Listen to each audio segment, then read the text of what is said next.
ॐ सदाशिवसमारम्भां शङ्कराचार्यमध्यमाम् अस्मदाचार्यपर्यन्तां वन्दे गुरुपरम्पराम्। ॐ नारायणं नमस्कृत्य नरं चैव नरोत्तमं देवीं सरस्वतीं व्यासं ततो जयमुदीरयेत्. हरि ஓம். இந்த கதைகளை கேட்டு கொண்டு வருகிற எல்லா ஆஸ்திக நண்பர்களுக்கும் ஒரு விண்ணப்பம். அதாவது இந்த கதைகளை வந்து நம்ம நம்ம சமூகத்துல இருக்கிற எல்லா குழந்தைகளுக்கும் கொண்டு போய் சேர்க்கணும் அப்படின்றது தான் என்னுடைய ஆசை. அதனால இதை கேட்கிறவா எல்லாரும் அவ்வாத்துல இருக்கிற குழந்தைகளுக்கும் இந்த கதையை கேட்கும்படி செய்யணும். அதே மாதிரி நமக்கு தெரிஞ்ச குழந்தைகள் கிட்டயோ இல்ல வேற யார் மூலியமாவோ எத்தனை குழந்தைகளை போய் இது ரீச் ஆனாலும் அந்த அளவுக்கு வந்து நம்மளுடைய அடித்தளம் ரொம்ப ஸ்ட்ராங்கா இருக்கும். அதாவது வாழ்க்கை தரம் வந்து தர்ம சிலையோட இருக்கும்ன்றது என்னுடைய நம்பிக்கை. இதை வந்து பெரியவாளால கண்டிப்பா கொண்டு சேர்க்க முடியும். அதனாலதான் இந்த கதையை வந்து நான் சொல்ல ஆரம்பிச்ச வீடியோ சேனலே பார்த்தேன்னா யூடியூப்ல வந்து கிட்ஸுக்குன்னு இருக்கப்பட்ட சேனல். அதனாலதான் இதுல கமெண்ட்ஸ் கிடையாது உங்களுக்கு. அதனால தயவு செஞ்சு நீங்க எல்லாருமே கேட்கறவ எல்லாரும் நீங்க ஆத்துல இருக்கிற குழந்தைகளோடயும் சேர்த்து இதை கேட்கலாம். இல்ல அவளை தனியாவும் கேட்க சொல்லி பழக்கப்படுத்தலாம். இன்னும் போக போக மகாபாரத கதை ஆரம்பிக்கும் போது அது இன்னுமே இன்ட்ரெஸ்டா இருக்குன்றதுல சந்தேகமே கிடையாது. அதே மாதிரி இந்த மகாபாரதம்ன்றது வந்து வெறும் ஒரு கதை மாத்திரம் கிடையாது. நான் முன்னமே சொன்ன மாதிரி மகாபாரதத்துல அடங்கி உள்ள தத்துவங்களோ இல்ல நல்ல விஷயங்களோ வேற எந்த இடத்துலயும் இருக்குமான்றது ஒரு சந்தேகம்தான். இதுல இல்லாதது வேற எந்த புராணத்திலேயோ இதிகாசத்திலேயோ வேதங்களிலோ கூட இல்லை அப்படின்ற அளவுக்கு சொல்லப்பட்டிருக்கு. அப்படிப்பட்ட மகாபாரத கதை நம்ம குடும்பத்துல இருக்கிற எல்லாருக்கும் அவசியம் தெரிஞ்சிருக்கணும். தெரிஞ்சிருக்கும். அப்படி தெரிஞ்சிருந்தாலும் திருப்படியும் மறுபடியும் அந்த நினைவாற்றல் அவளுக்கு கொண்டாந்து இந்த கதையை பத்தின விஷயங்களை புரிஞ்சு கொள்ள வேண்டும் அப்படின்றதுதான் இந்த சேனலுடைய நோக்கமே. அதனால தயவு செஞ்சு நீங்க எல்லாருமே உங்களாத்துல இருக்கிற குழந்தைகள் இல்ல உங்களுக்கு தெரிஞ்ச குழந்தைகள் எல்லாருக்கும் இந்த வீடியோவை போட்டு காண்பித்து அவளும் மகாபாரத அமிர்தத்துல கலந்துண்டு எல்லா விதமான நன்மைகளையும் பெற வேண்டும் அப்படின்றது என்னுடைய ஆசை.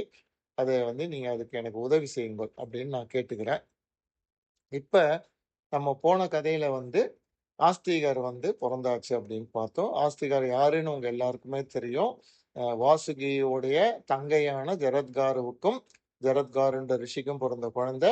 அந்த குழந்தை தான் வந்து நகங்களுக்கு அவ அம்மாவான கத்ருவினால் ஏற்கப்பட்ட சாபத்தை போக்கி அவளுக்கு சாப விமோச்சனம் கொடுக்க போற குழந்தைன்றது நமக்கு தெரியும். இப்ப இந்த நாகங்களுக்கு கொடுக்கப்பட்ட சாபம் வந்து ஜனமேஜயன் என்ற ராஜாவால நிறைவேற்றப்பட போகிறது அப்படின்னு நம்ம முன்னாடியே பார்த்திருக்கோம். இப்ப அந்த ஜனமேஜயன் ராஜா வந்து ஏன் அப்படி ஒரு சர்ப்ப சத்திர யாகத்தை பண்ண போறார் அப்படின்றது காரணத்தை இப்ப நம்ம தெரிஞ்சுக்கணும் இல்லையா? ஜனமேஜயனுடைய அப்பா வந்து பரீட்சித்து மகாராஜா. இந்த பரீட்சித்து மகாராஜாவோட அப்பா வந்து அபிமன்யு. இந்த அபிமன்யுவோட அப்பா அர்ஜுனன். அர்ஜுனனுடைய அப்பா தான் பாண்டு. சோ பாண்டு வம்சத்துல வந்த பரீட்சித்து ராஜா ரொம்ப நல்லா அவருடைய ஆட்சியை பண்ணிட்டு இருக்கும்போது கொஞ்ச நாள் கழிச்சு, அதாவது ஒரு 60 வருடம் கழிச்சு அந்த ராஜா என்ன பண்றார், அவருடைய கொள்ளு தாத்தா மாதிரியே அவருக்கும் வந்து வேட்டை போறதுல ரொம்ப ஆசை. அதனால அவருடைய இந்த ராஜ்ய பரிபாலனத்தெல்லாம் அவருடைய மந்திரிகள் கிட்ட கொடுத்துட்டு அந்த ராஜா வந்து காட்டுக்கு போய் வேட்டையாடின்னு இருக்கும்போது ஒரு நாள் என்ன பண்றார், ஒரு அழகான மானை வந்து வில்லுல போட்ட அம்பால அடிக்கிறார். இந்த அடிபட்ட மான் வந்து என்ன பண்றது, தப்பிச்சு ஓடிடுது. அந்த அடிபட்ட மானு காட்டுல எங்கேயாவது சுத்தின்னு இருக்கும் அப்படின்னு சொல்லிட்டு இந்த பாண்டு வந்து அந்த பரீட்சித் ராஜா வந்து அதை தேடுறார். அந்த மான் வந்து அவர் கண்ணில் படவே இல்லை. இதுவே வந்து அவருடைய காலம் முடிய போகுது அப்படின்றத வந்து காமிக்கிற மாதிரி இருக்கு. என்ன காரணம் அப்படின்னா, இந்த பரீட்சித்து ராஜாவுடைய ஆயுசு முடியும் போது இந்த மான் அவர் அடிச்ச மான் வந்து கிடைக்காம போறதுன்றது ஒரு சிம்பாலிக்கா சொல்லியிருக்கு அப்படின்னு மகாபாரதத்துல சொல்றான். இந்த மானை தேடின்னு வந்த ராஜா என்ன பண்றாரு, அவருக்கு வயசான காரணத்தினாயும் ரொம்ப நேரமா இந்த மானை தேடிண்டு காட்டுல வந்து நடந்தே வந்ததுனால ரொம்ப டயர்ட் ஆயிடுறார். பசியும் வந்துடுது. அப்படி இருக்கும்போது அவர் வந்து அந்த காட்டுல ஒரு மாட்டு கொட்டாயில ஒரு முனிவர் வந்து தவம் பண்ணிட்டு இருக்கிறத பாக்குறாரு. அந்த முனிவர் வந்து மௌன விரதத்துல இருக்கிறார். அந்த முனிவருடைய பேர் வந்து சமீகர்ன்னு பேரு. அவரு வந்து என்னன்னா, அந்த மாட்டு கொட்டாயில உட்கார்ந்துண்டு, எத பத்தியும் பொருட்படுத்தாம தவம் பண்ணிட்டு இருக்காரு. அவரு சாப்பிடுற ஆகாரம் என்னன்னா, அங்க இருக்கிற மாடுகள் வந்து கன்னுக்குட்டி குடுத்த பால, அந்த கன்னுக்குட்டி சாப்பிட்ட அப்புறம், அதனுடைய வாயில வந்து அந்த பாலுடைய நுரை இருக்கும். அந்த நுரைய மட்டுமே சாப்பிட்டுண்டு இந்த முனிவர் வந்து தவம் பண்ணிட்டு இருக்கார். அவர்கிட்ட பரீட்சித்து போய் என்ன பண்றார், அவரு மௌன விரதத்துல இருக்கிறார்ன்றது தெரியாமயே, அவர பார்த்து கேட்கிறார். "நான் வந்து வில்லால அடிச்ச மான் வந்து அடிபட்டு இந்த பக்கம் எங்கேயாவது வந்துதா? நீங்க பார்த்தேளா? சீக்கிரம் சொல்லுங்கோ" அப்படின்றார். அந்த முனிவரோ வந்து மௌன விரதத்துல தவம் பண்ணிட்டு இருக்கிறதுனால அவர் ஒண்ணுமே சொல்லல. உடனே ராஜா என்ன பண்றார், கோவப்பட்டுட்டு கீழ வந்து ஒரு சர்ப்பம் இறந்து கிடக்கு. அந்த பாம்ப இறந்து போன பாம்பு எடுத்து இந்த ரிஷியோட கழுத்துல மாலை மாரி போடுறாரு. போட்டுட்டு, அவரு நம்ம இப்படி ஒரு முனிவருக்கு நம்ம வந்து ஒரு அபவாதம் பண்ணிட்டோமேன்றது கூட தோணாம, ஏன்னா அவரு தான் டயர்ட்ல இருக்கார். பிளஸ் பசி வேற. அவரு அங்கேருந்து கிளம்பி நாட்டுக்கு போயிறார். அவர் பண்ண காரியம் நல்லதா, கெட்டதான்னு கூட அவருக்கு தெரியாது. அவர் அப்படியே நேரா போயிறாரு. இந்த முனிவரும் வந்து ரொம்ப சாந்தமான முனிவர். அவரு கழுத்து மேல ஒரு இறந்து போன பாம்பு போடப்பட்டது தெரியாமயே அவர் வந்து அப்படியே தவம் பண்ணிட்டே இருக்காரு. அப்ப அந்த முனிவருக்கு கூட ஒரு பையன் இருக்கான். ஷிருங்கின்னு பேரு அந்த பையனுக்கு. இந்த ஷிருங்கி வந்து ரொம்ப கோவக்காரன். எல்லா விதமான வேத பாடங்களையும் நல்லா படிச்சுட்டு, அத்தியானம்லாம் பண்ணிட்டு, அவன் சிறப்பா முனி சிரேஷ்டரா வேலை பண்ணிட்டு இருக்கான். அவனுடைய வேலை என்னன்னா, டெய்லி காலையில அவனுடைய குரு இருக்கிற ஆசிரமத்துக்கு போயி, அவருக்கு வந்து பூஜை பண்ணிட்டு திரும்பி வர்றது தான் அவனுடைய வேலை. அப்படி அன்னைக்கு வந்து அவன் அந்த பூஜைய பண்ணிட்டு திரும்பி வரும்போது, அவன் அந்த சிங்கு கிட்ட வந்து அவனுடைய சிநேகிதன் ஒருத்தன் வரான். அவன் வந்து சொல்றான், கிண்டலா சொல்றான். இந்த மாரி உங்க அப்பா வந்து பெரிய முனிவர்ன்னு சொன்னியே, அவரு கழுத்துல ஒரு இறந்து போன பாம்பு மாலைய போட்டுண்டு தான் அவரு உட்கார்ந்துருப்பாரா? அப்படின்னு இவன பார்த்து கிண்டல் பண்றான். இவனுக்கா கோவம் வந்துருது. என் அப்பாவ பத்தி நீ எப்படி இப்படி பேசலாம்? அப்படின்ன உடனே, அந்த பையன் சொல்றான், எங்கள நீ கோச்சுக்காத.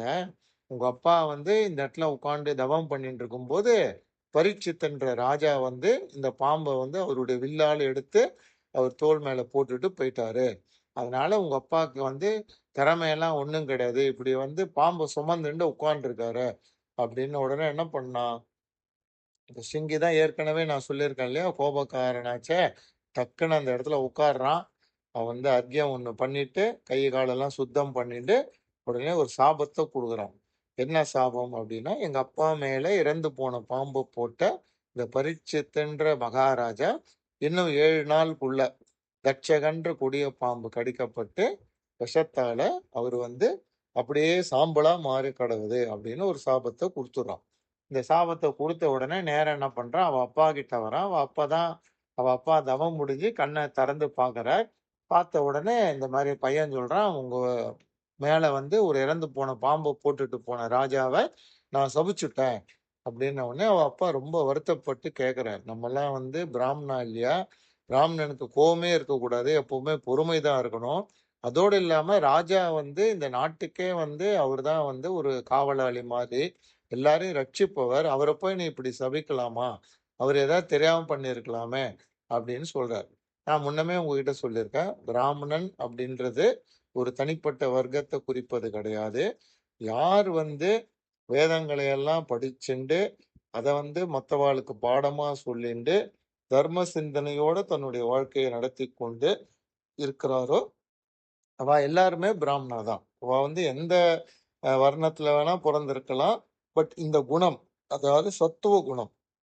எப்பவுமே படிக்கணும், எப்பவுமே வந்து சாந்தமா இருக்கணும், அப்படின்ற குணம் அதிகமா உள்ளவர்கள் எல்லாருமே வந்து பிராமணான்றது நம்ம வேதத்துல சொல்லப்பட்டிருக்கு. அப்ப அவரு என்ன பண்றார் சமீகர், "நீ வந்து இந்த மாரி சாபம் குடுத்தது ரொம்ப தப்பு. தயவு செஞ்சு அந்த சாபத்த திருப்பி வாங்கிக்கோ." அப்படின்னா, இவரு சிருங்கி என்ன சொல்றார், "நான் சொன்னது சொன்னது தான். நான் குடுத்த சாபம் அந்த ராஜாவுக்கு பலிக்க போறது. நிச்சயமா அந்த தட்சகன்ற பாம்பு அவர கடிப்பார். ஏன்னா, ராஜா வந்து அவர் வந்து அனுசரிச்சுண்டு போணும், எல்லாரையும் காப்பாத்தணும். அவருக்கு வந்து நெறைய அறிவும் இருக்கணும். அதே சமயத்துல இந்த மாரி ஒரு தவத்துல இருக்கிற முனிவர் பதில் சொல்லாத காரணத்தினால அவர் அவமானப்படுத்தலாமா? எங்க அப்பாவ அவமானப்படுத்தினத நான் பார்த்துன்னு இருந்தேன்னா, அதுக்கப்புறம் வந்து நான் உங்களுக்கு பையனா பொறந்து என்ன பிரயோஜனம்? அப்படின்னு சொல்லிட்டு, இவரு என்ன பண்றார், நான் குடுத்த சாபம் நிறைவேற போறதாம் அப்படின்ட்டார். உடனே அவ அப்பா பார்க்குறார், நம்ம பையன் எது சொன்னாலும் கேட்க போறதில்ல அப்படின்னு சொல்லிட்டு, அவருடைய சிஷ்யன் ஒருத்தன் இருக்கான். அவரு பேரு வந்து கௌரமுகர்ன்னு பேரு. உடனே என்ன பண்றாரு, அந்த கௌரமுகர கூப்ட்டு, "அப்பா நீ சீக்கிரமா இந்த பரீட்சித் ராஜா கிட்ட போயி, என்னுடைய பையனான சிங்கிய வந்து நீங்க எனக்கு செஞ்ச அபவாதத்துக்கு வந்து ஒரு சாபத்த குடுத்துட்டான். உங்க அபவாதத்தினால எனக்கு கோபம் ஒண்ணும் கிடையாது. அதாவது சமீகருக்கு கோபம் கிடையாது. சிங்கி அத கோவப்பட்டு இந்த மாரி பண்ணிட்டான். அதனால வந்து இந்த சாபத்திலேருந்து என்ன நிவர்த்தி பண்ணிக்கணும் அப்படின்றத வந்து நல்லா யோசிச்சு, அந்த ராஜாவ வந்து பண்ணிக்க சொல்லு அப்படின்ன உடனே, இந்த கௌரமுகர் வந்து வேகமா பரீட்சித் ராஜா கிட்ட போறார். பரீட்சித் ராஜாட்ட போய் பார்த்த உடனே, இந்த முனிவர் என்ன பண்றார், அவர உட்காத்தி வச்சு கௌரவம்லாம் பண்ணி, அவருக்கு எல்லாம் ஆசுவாசப்படுத்திட்டு, என்ன விஷயம்னு கேட்ட உடனே, இந்த கௌரமுகர் வந்து சொல்றார், "மகாராஜா, என்னுடைய குருவான சமீகருடைய பையன் சிங்கி, அவரு வந்து நீங்க அவ அப்பா மேல இறந்து போன சர்ப்பத்த போட்டத பார்த்துட்டு அவளால பொருத்திக் கொள்ள முடியல. அதனால அவரு என்ன பண்ணிட்டார், 7 ராத்திரிக்குள்ளாக தட்சகன்ற வந்து உங்க பாம்பு வந்து உங்களுக்கு யமனா வரப்போறான் அப்படின்னு சொல்லியிருக்கார். அதனால நீங்க அதுலேருந்து உங்கள காப்பாத்திக்கோன்னு சமீகர் சொல்லியிருக்கார். சமீகருக்கு உங்க பேர்ல எந்த கோபமும் கிடையாது. அவர் பையனையும் வந்து உங்கள பொறுத்துக்க சொல்லிருக்கார் அப்படின்னு சொல்லிறார். சொன்னத கேட்ட உடனே பரீட்சித் ராஜாவுக்கு ரொம்ப வருத்தமாயிடுத்து. நான் வந்து ஒரு மிகச்சிறந்த ராஜான்னு நினைச்சுட்டு இருக்கேன். கடைசியில நான் பசியினாலயும், களைப்பினாலயும் ஏற்பட்ட சோர்வினால, நான் என்ன பண்றேன்னு தெரியாமயே நான் வந்து அந்த முனிவர் மேல இறந்து போன இத போட்டுட்டேனே. அவரு வந்து ஏன் அப்படி உட்கார்ந்துருக்கார்? ஏன் என்னுடைய கேள்விக்கு பதில் சொல்லலன்னு நான் ஆராயாமயே வந்துட்டேன் அப்படின்னு சொல்லி ரொம்ப வருத்தப்படுறார். அங்க இருக்கிற மந்திரிகள்லாம் அவர வந்து தேட்டுறா. நீங்க வந்து கவலைப்படாதீங்கோ. நீங்க வேணுன்ட்டே இது பண்ணலையே அப்படின்னா, இருந்தாலும் ராஜா ஒத்துக்க மாட்டேங்கிறார். நான் வந்து பண்ணினது மிகப்பெரிய தப்பு. அதுக்கான தண்டனைய நான் அனுபவிச்சு தான் ஆணும் அப்படின்னு அவர் ஒத்துக்கிறார். உடனே அந்த கௌரமுகர் வந்து அவர்கிட்ட எல்லாத்தையும் சொல்லிட்டு, அவர்கிட்ட இருந்து அ தானங்கள்லாம் வாங்கிட்டு திரும்பி வந்துருவார். போன உடனே இந்த ராஜா என்ன பண்றார், எல்லா மந்திரிகளோடு சேர்ந்து ஆலோசிக்கிறார். அப்போ மந்திரிகள்லாம் சொல்றா, "நம்ம ராஜாவ இந்த மாரி நம்ம தட்சகன் கிட்ட பலி குடுக்கக் கூடாது." அப்படின்னு சொல்லிட்டு என்ன பண்றா, ஒரு மாளிகைய கட்டுறா. அந்த மாளிகை எப்படின்னா, ஒரே ஒரு தூணு தான். அந்த தூணுக்கு மேல வந்து அந்த மாளிகை. அத ஏற்படுத்திட்டு, அந்த மாளிகைக்கு தேவையான காவலர்கள், அப்புறம் எல்லா விஷத்தையும் உரியக்கூடிய மருந்து, வைத்தியர்கள் எல்லாரையும் அந்த பக்கத்துல அவரு வச்சுண்டுருக்கா. வச்சுன்ட்டு ராஜாவோட அவளும் அந்த மாளிகையில இருந்துர்றா. அந்த மாளிகைய சுத்தி தண்ணி இருக்கு. யாரும் அது கிட்ட உள்ளேயும் வர முடியாது. வெளியிலயும் போக முடியாது. வெளியிலேருந்து காத்து கூட வர முடியாத அளவுக்கு அந்த மாளிகைய கட்டிர்றான். அப்படி கட்டி வச்சுட்டு ராஜாவ பாதுகாத்துன்னு வந்துட்டு இருக்கா. இது இப்படி நடந்துட்டு இருக்கும்போது 7வது நாள் வருது. அந்த 7வது நாள் ஒரு காஷ்யபர் அப்படின்ற ஒரு ரிஷி என்ன பண்றார், இந்த ராஜாவுக்கு தட்சகன்ற பாம்பு கடிச்சு விஷம் ஏறி அந்த ராஜா சாகப் போறார். அவர போய் நம்ம காப்பாத்திட்டு, அவர்கிட்ட இருந்து நமக்கு வேண்டிய பொருள வாங்கின்னு வந்துடலாம் அப்படின்னு காட்டுல நடந்து வந்துட்டு இருக்காரு. இந்த காஷ்யபர் உங்களுக்கு தெரியும்னு நினைக்கிறேன். இவர் தான் கத்ரு வினதையோட ஹஸ்பண்ட். இவருக்கு வந்து பிரம்மாஜி ஒரு வரம் குடுத்திருக்கார். அதாவது கருடர் பிறந்தபோது அவருக்கு ஒரு வரம் குடுத்திருக்கார். எந்த நாகம் விஷமுள்ள நாகன் யார கடிச்சாலும் அந்த விஷத்த போக்குறதுக்கான மந்திரத்த வந்து இவருக்கு சொல்லிக் குடுத்திருக்கார். ஸோ, அவர் அந்த மந்திரத்த யூஸ் பண்ணி நம்ம இந்த ராஜாவ காப்பாத்திடலான்ட்டு வேக வேகமா போகும்போது, வழியில வந்து இந்த தட்சகன் என்ன பண்றான், அவனும் வந்துட்டு இருக்கான். ஏன்னா 7வது நாள் நெருங்குறது இல்லையா? அவன் ஒரு பிராமண மாரி வேஷம் போட்டுண்டு, நேரா இந்த கஷ்யபர வந்து பார்த்துட்டு நிறுத்துறான். அவர நிறுத்திட்டு, "நீங்க எங்க இவ்வளோ சீக்கிரமா போறீங்க? எதுக்கோசரம் போறேள்?" அப்படின்னோனே, இந்த கஷ்யபர் சொல்றான், "நான் இது மாரி பரீட்சித்த காப்பாத்துறதுக்கு போறேன்." அப்படின்னோனே, தட்சகன் வந்து ஒரு மாரி கிண்டலா, "உங்களால எல்லா விஷயத்தையும் வந்து எடுத்துற முடியுமா?" அப்படின்னா, "முடியும்ன்றார்." அப்பன்னா அவன் என்ன பண்ணான், "என்ன பாருங்கோன்ன" உடனே இந்த தட்சகன் வந்து அவனுடைய சுயரூபத்துக்கு வந்துட்டு, நான் இப்ப இந்த எதிர்க்க இருக்கிற பெரிய விருட்சம், அதாவது மரம். அந்த மரத்த வந்து நான் கடிக்கப் போறேன். அது கடிச்சு அந்த மரம் வந்து அப்படியே அக்னியில சாம்பலா போயிடும்.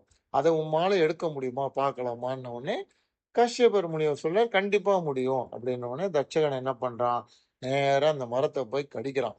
கடிச்ச உடனே இவன்கிட்ட இருந்த கொடிய விஷம் அந்த மரத்த அப்படியே எரிச்சுட்டு, அது சாம்பலாய் கீழ விழுந்துருது. உடனே கஷ்யபர் என்ன பண்றார், அந்த மரத்துக்கிட்ட போறார். பிரம்மாஜி சொல்லிக் குடுத்த மந்திரத்த வந்து மனசுல நெனச்சுண்டு, கொஞ்சம் ஜலத்த அந்த சாம்பல் மேல தெளிக்கிறார். தெளிச்சதுதான் தாமதம். அந்த மரம் வந்து சாம்பலா போன மரம் பழையபடியே நல்லா பச்சை பசேல்னு இலை, காய், அ பழங்களோட அப்படியே விருத்தி ஆயிடுத்து. அத பார்த்த உடனே தட்சகன் பார்த்தான். இந்த கஷ்யபர் முனிவர் வந்து ரொம்ப சிரமசாலி. இவர வந்து நம்ம பரீட்சித்துக்கிட்ட அனுப்பிச்சுட்டோம்னா, அவர் எப்படியும் பரீட்சித்த காப்பாத்திடுவார். அப்படின்ற ஒரு எண்ணம் வந்த உடனே என்ன பண்றான், நீங்க எதுக்கு இவ்ளோ கஷ்டப்பட்டு அங்க போப்போறீகள்? அந்த பரீட்சித்துக்கான காலம் முடியப் போகுது. அது வந்து விதி நிர்ணயிக்கப்பட்டது. அத நீங்களோ நானோ தடுக்க முடியாது. அதுக்கு பதிலா நீங்க எதுக்கோசரம் பரீட்சித் கிட்ட போயி அந்த கடிச்ச விஷத்த எடுக்க போறீகளோ, அது நானே குடுத்துடுறேனே! அப்டின்ன உடனே இவரு சொல்றாரு, "அப்பா எனக்கு வந்து தனம் நெறைய வேணும். அந்த தனத்த வாங்கறதுக்கோசரம் தான் அங்க போறேன். நான் அவருடைய உயிர பிழைப்பிச்சுட்டேன்னா, அவரு எனக்கு நான் கேட்கிறத குடுப்பார்." அப்டின்ன உடனே தட்சகன் சொல்றான், "நீங்க ராஜா கிட்ட போய் எவ்ளோ கேட்கணும்னு நெனைக்கிறீகளோ, அத விட அதிகமா நான் தரேன். நீங்க இப்படியே திரும்பி போங்கோ." அப்டின்ன உடனே இந்த கஷ்யபர் யோசிக்கிறார். எப்படியும் அந்த பரீட்சித் ராஜா வந்து பாம்பு கடித்து இறந்து போனோம் அப்படின்றது விதி. அந்த விதிய நம்ம மாத்த முடியாது அப்படின்னு சொல்லிட்டு, சரின்னு பணத்த வாங்கிண்டு கடகடன்னு திரும்பி போயிறார்.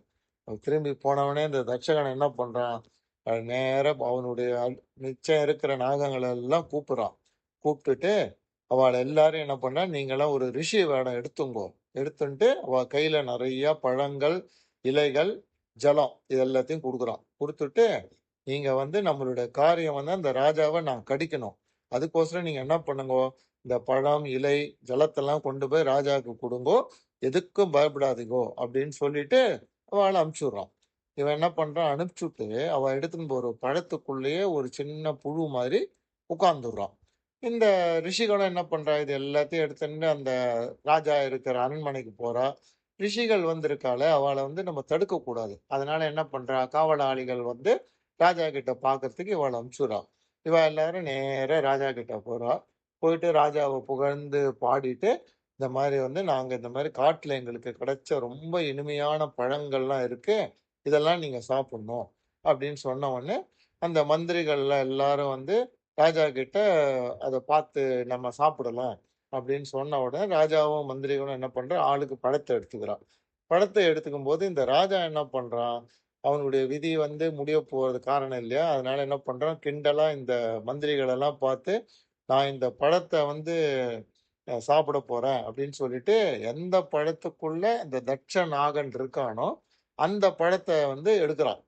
எடுத்துட்டு அத வந்து அவன் கடிக்கிறான் பாருங்க. கடிச்ச உடனே அந்த தட்சகன் அது உள்ளேருந்து சின்ன புழு மாரி வெளில வரான். வந்த உடனே இந்த ராஜா வந்து கிண்டலா மந்திரிகள பார்த்து சொல்றான். "ஓஹோ! சூரியன் அஸ்தமனம் ஆறான். இனிமேட்டு எனக்கு விஷத்தோட பயமே இல்ல. இந்த புழு தான் தட்சகன்னு பெயருள்ளதா இருந்து என்ன கடிக்கும் போல இருக்கு. அப்படியே அது பரிகாரமும் ஆயிடும். என்ன கடிச்சா மாரி இருக்கும். என் உயிரும் போகாது. ஏன்னா இது ஒரு சின்ன புழு தானே!" அப்படின்னு சொல்லிட்டு பரிகாசமா சிரிக்கிறான். எல்லாரும் அத பார்த்துட்டு அங்கீகரிக்கிறா. அந்த சமயத்துல என்னாச்சு, அந்த பழத்த கழுத்துக்கிட்ட கொண்டு போறான் ராஜா சாப்பிடுறதுக்கு. அந்த புழு உடனே அவனுடைய உடல அப்படியே சுத்திக்கிறது. அதாவது அந்த தட்சகன். எந்த பழம் ராஜாவுக்கு குடுத்தாலோ, அந்த பழத்திலேருந்து வெளிப்பட்ட தட்சகன், ராஜாவ அப்படியே நல்லா இறுக்கிண்டு கடிக்கிறான்.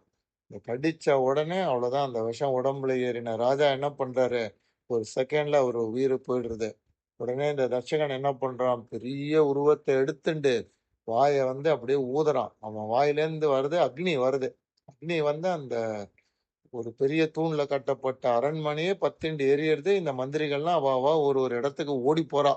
அந்த சமயத்துல தட்சகனால பரீட்சித்து மகாராஜா பரலோகத்துக்கு போயிட்டார்.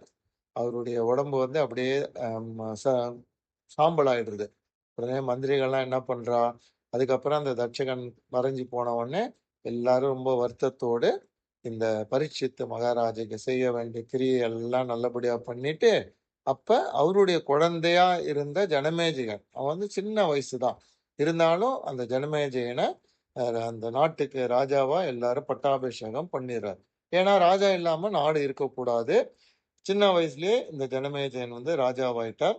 கொஞ்ச நாளைக்கு அந்த ஜனமேஜயன் அவ கூட இருக்கிற மந்திரிகள், புரோகிதர்கள் இவெல்லாம் சொல்ற அட்வைஸ் பிரகாரம் நாட்ட பரிபாலனம் பண்றார். அவருக்கு வர வேண்டிய வயசு வந்த உடனே அந்த ராஜா வந்து நாட்ட சுயமா ஆம், ஆளுமை பண்றார். அந்த ராஜாவுக்கு எல்லா மந்திரிகளும் சேர்ந்து என்ன பண்றா, காசி தேசத்து ராஜாவாகிய ஸ்வர்ணவர்மான்னு ஒருத்தர் இருக்கார். அவர்கிட்ட வந்து வபுஷ்டமை அப்படின்னு ஒரு பெண் இருக்கா. அந்த பெண்ணை வந்து இந்த ஜனமேஜயனுக்கு கல்யாணம் பண்ணி கொடுக்கணும் அப்படின்னு சொல்லி அவ கேட்கறா. அந்த ஸ்வர்ணவர்மான்ற காசி ராஜனும் ரொம்ப சந்தோஷத்தோட ஜனமேஜயனுக்கு வபுஷ்டமைன்ற பொண்ணை வந்து கல்யாணம் பண்ணி கொடுக்குறார். அவ 2 பேரும் கல்யாணம் பண்ணிட்டு ரொம்ப சந்தோஷமா இருக்கார். அப்படி அவ இருந்துட்டு இருக்கிற சமயத்துல தான் இந்த உதங்கன்ற முனிவர் வந்து ஜனமேஜயன் கிட்ட தட்சகன் அவருக்கு பண்ண அநியாயத்தை வந்து சொல்றார். இவரும் வந்து இந்த தட்சகன் வந்து அவ அப்பாவுக்கு என்ன பண்ணான்ற கதையை மந்திரிகள் கிட்ட கேட்டு அவள் இந்த கதையை சொல்றார். இப்படிப்பட்ட தட்சகன் தான் உங்க அப்பாவை வந்து கடித்து அவருடைய உயிர் போகும்படி பண்ணிட்டான் அப்படின்னு சொன்னவொடனே ஜனமேஜயன் வந்து மந்திரிகளை பார்த்து ஒரு வார்த்தையை சொல்றார். அவர் என்ன வார்த்தையை சொல்றார் அப்படின்றத நம்ம அடுத்த எபிசோட்ல பார்க்கலாம். ஹரி ஓம்.